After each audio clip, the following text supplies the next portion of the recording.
Good morning, witches. I am drinking rose hibiscus tea today that I got from Winco along with a bunch of Earl Grey. So now I'm finally stocked back up. So as you saw in the thumbnail, I have a bunch of jelly beans and we're gonna do a little spell, which is a first on this channel, a first for everybody here. So let's hope this goes well. So as you can see, I have a bunch of jelly beans in this little dish. And this is actually something that I stole from working at a Catholic kids camp where we had chapel and they used, I think, Skittles or M&Ms and assigned every color a different type of prayer. And at camp, we would all stand around in a circle, get a handful of the candies, and then pick out each one, say the prayer, and then eat the candy.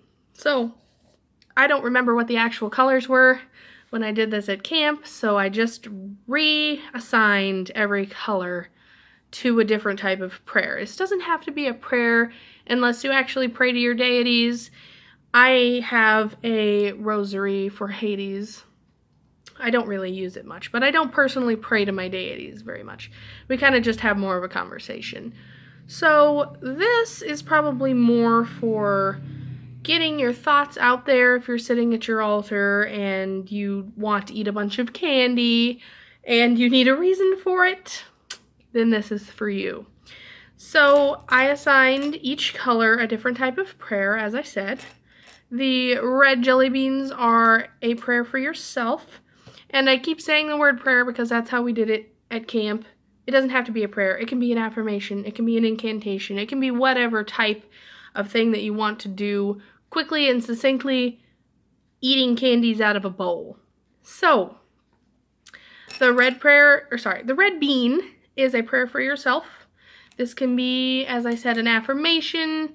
If you want to just say something nice about yourself and then eat it, whatever you want to do. I just remembered this idea and I thought it could be useful for a witchy type practice. The green is a prayer for a family member. The yellow is a prayer for a friend. The purple is a silent prayer. Orange is a prayer said out loud, especially if you're by yourself. I think this can be a lot more powerful than just keeping it all inside your head. And pink is a prayer for someone who needs help. And I just randomly poured jelly beans into this bowl. But if you want to have a specific number, I suppose, of one color or another, that's what happened at camp, was what a bunch of kids got a handful of the same color and then got confused. Can I have a green one because I have too many yellows? And they have to make the same prayer for each color, the same type. And we told them, you don't need a candy to make a prayer, it's just an exercise.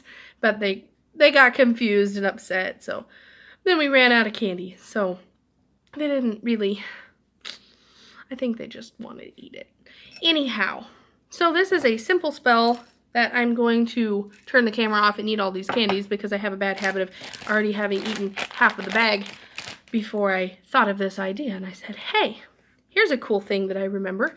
So you can assign whatever type of thing that you would like to each color. That was just what I kind of cooked up for this demonstration. So there is a great idea for a simple spell that you can also eat a bunch of candy for. So there is your idea for today. I hope everybody's having a wonderful day, drinking some tea, kind of getting relaxed, getting into the zone, kind of coming over this slump that I've been in. Hope nobody else is having that type of witchy writer's block. It's terrible. Alrighty.